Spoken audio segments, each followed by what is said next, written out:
दिल्ली का एक लड़का छोटी सी दुकान पर गाने गाकर अपना घर चलाता था, पर उसमें चाहत थी वीडियोस बनाने की, पर ना कैमरा था, ना स्टूडियो था, ना माइक था, बस एक छोटा सा मोबाइल था और सपने बड़े बड़े थे। ये वही लड़का है जिसे आज हम भुवन बाम के नाम से जानते हैं। भाई लोग हंसते थे, कहते थे कि ये क्या करता रहता है, इन सब में कुछ नहीं होने वाला। पर बंदा लोगों की न सुनकर अपने दिल की सुनता है और वीडियोस बनाता रहता है। शुरुआत में भले इसके भी व्यूज नहीं आते, पर बंदा लगा रहता है और धीरे धीरे अपनी वीडियो में नए नए कैरेक्टर्स लाके दुनिया को एंटरटेन करता है और लोग भी इससे जुड़ने लगते हैं और इसका कंटेंट पसंद आने लगता है। क्योंकि भाई उस टाइम पे ऐसा कंटेंट कोई भी नहीं बनाता था। पर फिर भुवन की लाइफ में आता है सबसे दर्दनाक फेज, क्योंकि महामारी में बंदे के माँ बाप ही गुजर जाते हैं, पर बंदा उस टाइम भी टूटता नहीं और अपने काम से पीछे हटते। आज की डेट में भुवन बाम यूट्यूब इंडिया का शाहरुख खान है। लिटरली बंदा बॉलीवुड तक पहुंच चुका है। भाई भुवन बाम की जर्नी सिखाती है कि भले तुम्हारी लाइफ में कितनी भी प्रॉब्लम्स हो, बट अगर तुम्हारी हिम्मत बड़ी हो ना, तो मंजिल भी तुम्हें बड़ी मिलता नहीं है। और अपने काम पर पहले से भी ज्यादा फोकस और मेहनत करने लगता है और देखते ही देखते भुवन बाम इंडिया का नंबर 1 यूट्यूबर बन जाता है, जिसने 10 मिलियन सब्सक्राइबर हिट किए। इतिहास गवाह है, जब एक कंटेंट क्रिएटर का ईगो हट होता है तो वो इंडिया का नंबर 1 ब्लॉगर बन जाता है, एशिया का सबसे बड़ा यूट्यूबर बन जाता है, पूरे देश में अपने नाम के झंडे गाड़ देता है और अपने पागलपन से सबको गलत साबित कर देता है। देखो भाई, अगर तुम एक कंटेंट क्रिएटर हो, लोग तुम्हारी बेइज्जती करते हैं, तो इस चीज से डिमोटिवेट होने की जरूरत नहीं है। क्योंकि भाई जब तक एक क्रिएटर की बेइज्जती नहीं होती, उसे ताने नहीं पड़ते ना, तब तक वो एक सक्सेसफुल नहीं बन सकता। जब एक कंटेंट क्रिएटर की बेइज्जती होती है तो उसका होता है ईगो हट। और भाई जब एक क्रिएटर का ईगो हट होता है ना, जब बात आती है उसके ईगो पर, तब जागता है उसके अंदर का पागलपन। तो भाई अब तेरे पास 2 ऑप्शन है, या तो तू इस बेइज्जती से, इन तानों से रोता रहे, डिमोटिवेट होता रहे, या फिर इन लोगों की तरह सबको गलत साबित कर दे।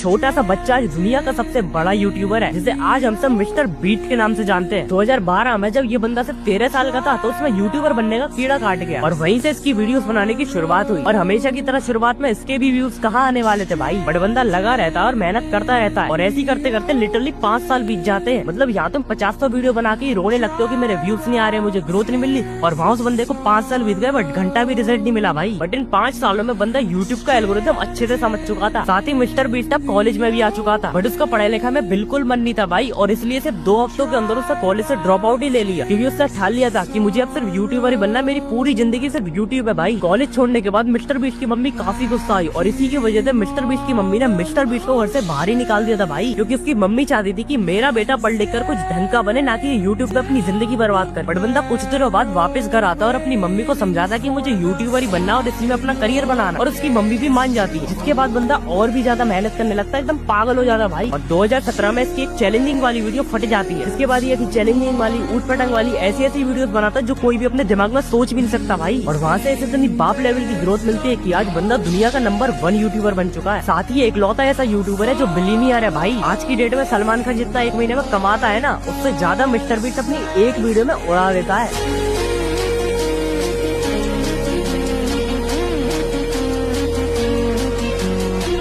तुम्हारी कसम भाई, जितना हमें सौरभ जोशी सीखने को मिलता है ना, उतना तुम्हारे स्कूल कॉलेज भी नहीं सिखा सकता। पहली चीज तो ये कि अगर तुम लोगों के बारे में सोचोगे ना कि लोग क्या सोचते हैं, तो तुम घंटा भी सक्सेसफुल नहीं हो सकते भाई। अरे लोगों का काम है हंसना, लोगों का काम है तुम्हें ताने मारना, बट तुम्हारा काम क्या है, उन्हें इग्नोर करना। दूसरी, अगर तुम अपने काम के लिए मेहनत और कंसिस्टेंट नहीं रह सकते ना, तो भूल जा सक्सेस क्या होती है भाई। इस बंदे ने भी 365 दिन लगातार वीडियो डाली है, तब जाके ये बंदा इस मुकाम पे पहुंचा है। तीसरी बात ये कि भाई हमेशा अपनी फील्ड के बाप बनो। सौरभ जोशी आज इंडिया का नंबर 1 ब्लॉगर है, मीन्स वो अपनी फील्ड का बादशाह है भाई। अगर तुम सिर्फ छोटी सी सोच रखते रहोगे ना कि भाई मुझे तो बस थोड़ा बहुत ही मिल जाए, मैं तो उसी में खुश जाऊंगा, मेरी जिंदगी तो उसी में सेट हो जाएगी भाई, तो तुम कभी भी बड़े क्रिएटर नहीं बन सकते। और एक और बात ये कि सक्सेसफुल होने से पहले तो मेहनत सब करते हैं, बट सक्सेसफुल हो जाने के बाद कैसे मेहनत करनी है वो सौरभ जोशी ने सिखाया। अगर तुम्हें जानना है कि पागलपन क्या होता है तो मनोदय से सीखो। ये बंदा भी तेरी और मेरी तरह था भाई, पर आज वो मर्सिडीज में घूमता है। ये उसकी पुरानी वीडियो है और भाई इसे तुम एक बार देखो तो सही, तुम खुद सोचो लोग इसे देखकर क्या क्या बोलते होंगे। ये लड़का तो एकदम पागल है, बस अपने कैमरे से बात करता रहता है, अपने माँ बाप के पैसे उड़ा रहा है। लेकिन इसे देखकर फिर मुझे वही बात याद आती है कि अगर तुम्हारे अंदर अपने काम के प्रति पागलपन नहीं है और लोग तुम्हें पागल नहीं कह रहे, तो तुम गलत रास्ते पर जा रहे हो भाई। अगर ये बंदा भी लोगों की सुनता तो आज मैं इसके ऊपर वीडियो नहीं बना रहा होता। भले ही आज काफी लोग मनोदय को बुरा भला कहते हैं, बट यार वही बात है ना, अगर तुम इंस्पिरेशन लेना चाहो तो चीटी से भी ले सकते हो, और अगर कमियां निकालना चाहो तो कैरी मिनाटी से भी निकाल सकते हो। सिर्फ